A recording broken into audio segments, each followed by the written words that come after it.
At ito po, dito tayo magtatapos kasi very inspiring ito. Ngayon po sa social media, madalas may mga nagte-trending. Yeah, madalas may mga nagte-trending. Kung minsan nga, magluluto lang, di ba? Titikman yung niluto kung masarap o hindi. Wow, 2 million views. O kaya, magpapalipad ng saranggola. Wow, 1 million views. Ang dami nagte-trending ngayon. Pero ito yung isa sa mga nagmarka sa akin na nag-trending sa social media. Sa Facebook, ang daming views. Mayroon pong isang foreigner, nagpanggap siya na mahirap.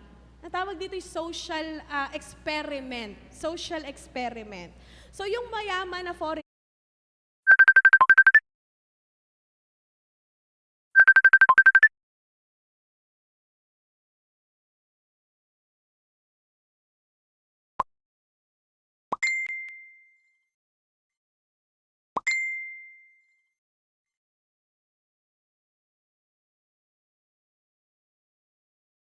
mayaman siya.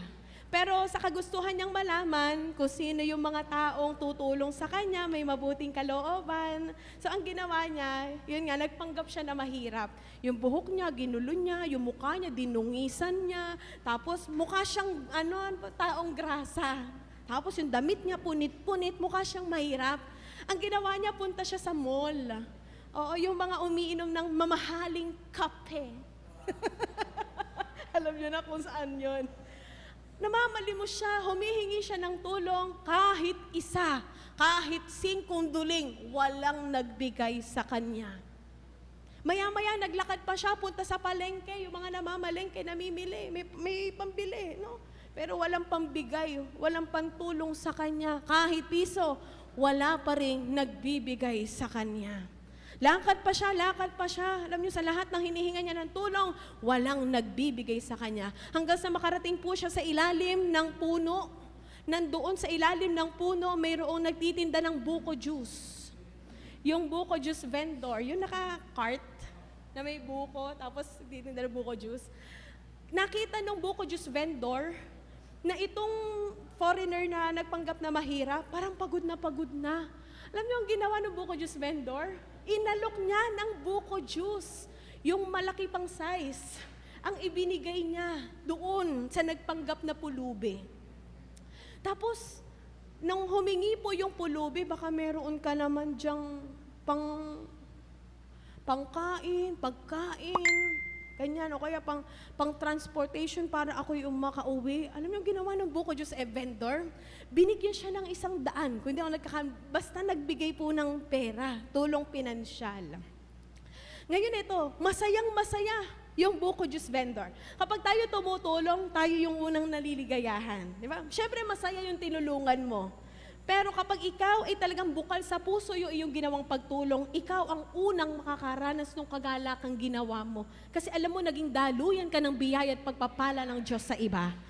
So itong buko juice vendor, nagbigay siya ng buko juice, may financial help, happy siya, happy. Tapos maya-maya, alam nyo, yung 1,000 niya, ay yung 100 na binigay doon sa nagpanggap na pulubi. Maya-maya, ni-reveal nung pulubi na siya ay talagang nagso-social experiment lang, na hindi talaga siya mahirap, may kaya siya. Ang ginawa niya yung 100 na ibinigay sa kanya, dinoble niya, kung di ako nagkakamali, 1,000 or 5,000 yata yung ibinigay sa kanya nung nagpanggap na pulubi. Tapos, eto, syempre tuwang-tuwa siya, noong una ayaw niyang tanggapin, hindi siya makapaniwala. Tapos, doon po sa video, di ko makalimutan iyak nang iyak yung tatay, yung buko juice vendor, dahil doon sa blessing na tinanggap niya. No? Tapos pagtalikod niya na ganyan, kita sa camera, yung damit niya, may tatak ng El Shaddai. May tatak ng El Shaddai. Sabi ko, wow, kaya pala mapagbigay. Prayer partner pala ito.